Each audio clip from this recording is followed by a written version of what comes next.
I am live. It is March the 20th. It's a Thursday morning, I think it's still. And I'm reading Prelude to the Landing on Planet Earth. It is a book about a journey through the Middle East. It was published in 1977 by STUART HOLROYD, and it describes the journey of three people: Phyllis Schlemmer, Dr. Andrija Puharich, who was a scientist, and Sir John Whitmore, who was a racing driver once, and he was wealthy as well, financed much of that journey. They are now in a nice hotel for the weekend before their mission continues, which is channeled information from the management. We are here in the 8th part. Walking on Eggs is this chapter entitled. Elliot, a resort surrounded by desert and with big modern impersonal hotels, all glass and plastic, seemed to John a sort of poor man's Las Vegas. They held a communication that evening in a hotel room that smelled of fresh paint.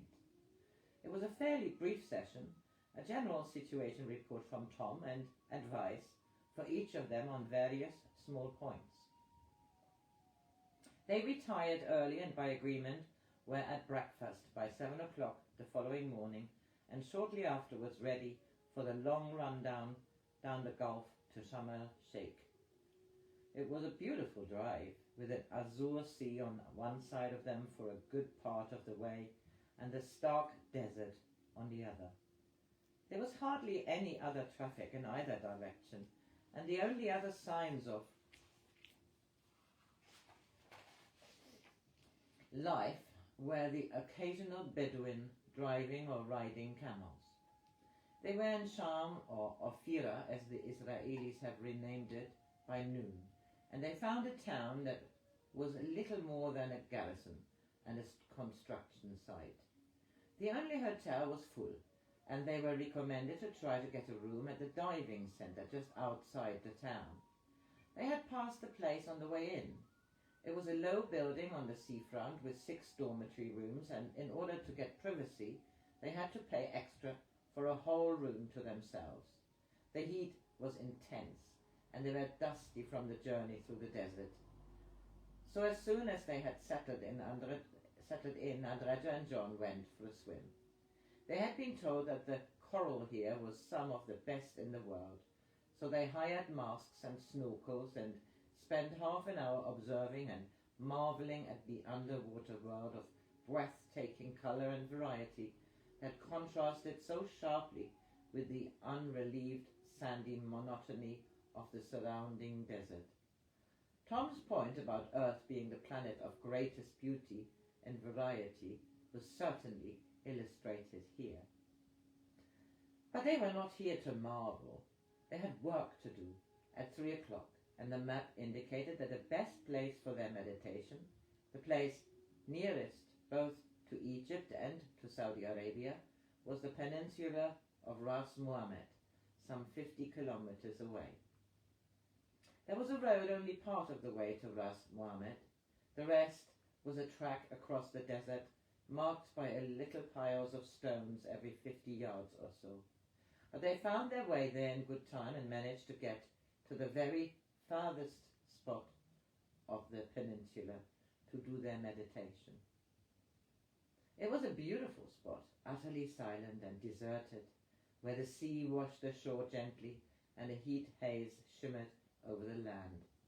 They stayed a little while after the meditation, bathed and visited the nearby mangrove swamps before returning to the diving centre at Sham. They had a communication before dinner that evening in their room. Andrija had to begin by apologizing for the noise because there was a generator thundering just outside and somebody in a neighbouring room was playing a radio, but Tom said, "We are secure," and asked what questions they had. "Well, as you know, we did our meditation facing Egypt and Saudi Arabia today," Andrija said, "and we'd like to know how effective that was." It was of the greatest effect in creating sense in the leaders of those nations, Tom said. The problem now was going to be to stabilize the leaders in Jerusalem after Kissinger's visit, and to this end they should go through Jerusalem on their way back to the north and hold a meditation as near as possible to the Knesset on the 23rd of March. The Kissinger negotiations were not going well, and his life was still in danger, and the next days were going to be crucial for him, so they should continue sending him energy and protection. Andrija had a question on another subject. Just before they had settled down for this communication, they had learned that during the afternoon there had been great excitement at the diving center because about 20 porpoises had appeared in the bay. This apparently was an unprecedented event, so Andrija asked Tom if it had anything to do with their presence. "Did you not ask?" Tom said. "May we say to you, our doctor and Sir John, and you will relate this to our being Phyllis, we have in the past explained to you many times about your power. We have warned you, and we have cautioned you to be careful what you ask, have we not?" "Yes," said Andrija. "We have asked you to be of extreme caution with your angers, your displeasures, and your despairs because of your power. And it is in the same with your happiness, your joy and your enthusiasm. Those creatures heard what you asked and came because of your asking. Should we try and make contact with the porpoises tomorrow, Andrija asked, and Tom said that provided they were able to fulfill their instructions for the 23rd, it was up to them how they organized their time. John was keeping a diary all through this period, and I'm now going to quote verbatim his entry for the 22nd of March, for it provides a better background than a second-hand report for the communication they held later that day. "Got up early, and as I was keen to get to the Dead Sea that afternoon for the meditation, I insisted on an early start, though Andrija wanted to hang about on the beach till noon, and Phyllis wanted to talk to the porpoises. Anyway, we got going at 9 a.m. and Phyllis was rather down, so I became frustrated with her. On the road to Eliad, we discussed many things about biblical history, and Andrija had two minor arguments with Phyllis, one about 9 cancelling out, and the other about truth and perfection. My thinking goes on much the same lines as Andrija's, and I often find Phyllis's non-sequential and non-specific discussion irritating, and I did on this occasion. During the first argument, her earring dematerialized and later reappeared, which, with hindsight, I see was a warning, and during the second we came upon a couple of Israelis beside a broken-down jeep. We stopped only briefly and didn't offer much help. It was a thing we were to hear more about later. We had a slow lunch in Eliad and left there at 10 minutes past 1 to attempt to reach the Dead Sea for our 3 p.m. meditation. I drove faster than usual, but quite safely, I thought, and Phyllis slept most of the way, and we reached the Dead Sea at 10 minutes to 3. We stood in the water for the meditation, and then went to check in at the very touristy Galei Soha Hotel at Ein Bokek. Again, Andrija and I went down to the beach to experience floating in the crazy water, which was fun. Then back to the hotel for a communication, and the bombshell hit us. During the meditation, John had an unusual experience. He had heard very clearly a voice saying several times, "I am Dennis Dunsmore, I am a reporter." He told the others about the experience afterwards, but neither Andrija nor Phyllis had heard it. The bombshell John referred to at the end of his diary entry was the severest reprimand that Tom had ever handed out to them. At the beginning of the communication he had said he had a great deal to say to them, but would first answer any question. John asked who Dennis Dunsmore was, and Tom answered, "A spirit in the area of death. Then Andrija said that they had no important questions and would rather hear what Tom wanted to say to them, and he and John were both amazed and chastened by the long speech that Tom now proceeded to deliver to them.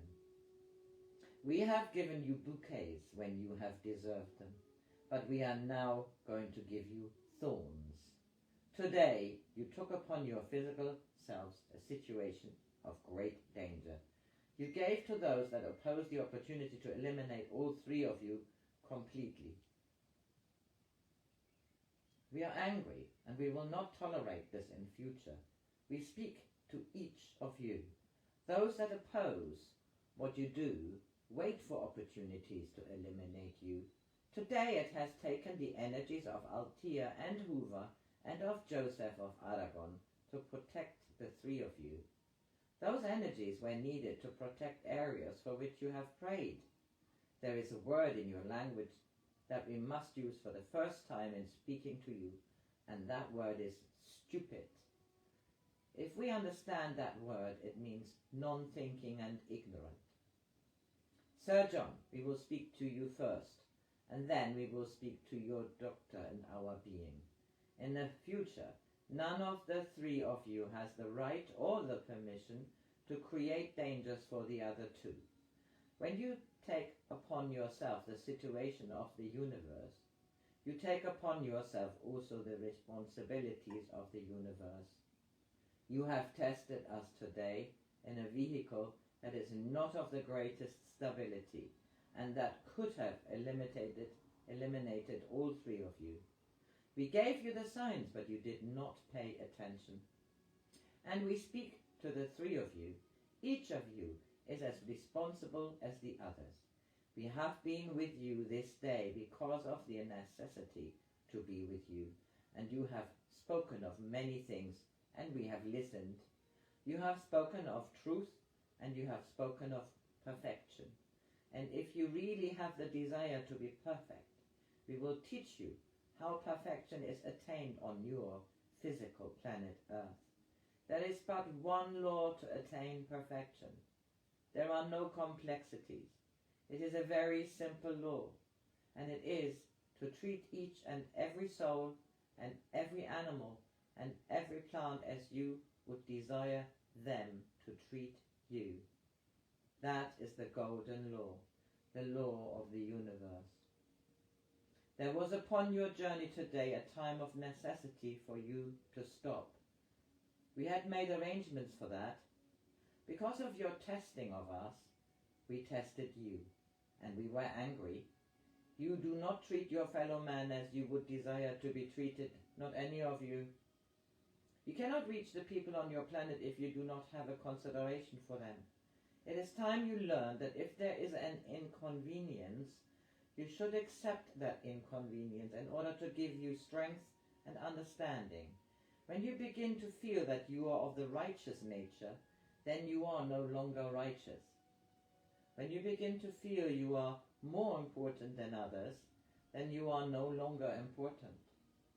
And when you begin to feel that you may do as you desire to save the world, then you will destroy the world. And today there was another disaster. There was the loss of a dolphin.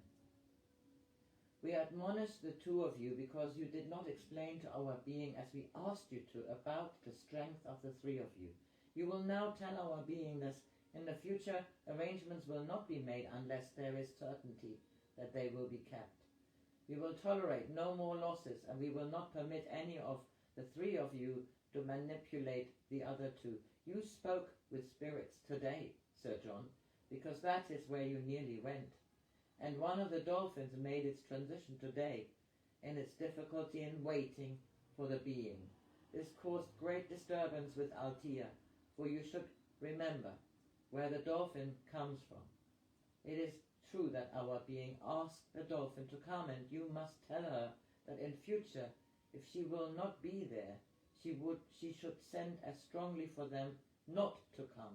And you, our doctor, may we ask you, if in your heart you can, in truth, and you spoke of truth today, say that you did not permit endangerment of your lives. I'm sorry, but I wasn't aware of any danger today at all, Andrija said. Can you say what it was? The car was dangerous. We have asked you before to pay attention to the wheels.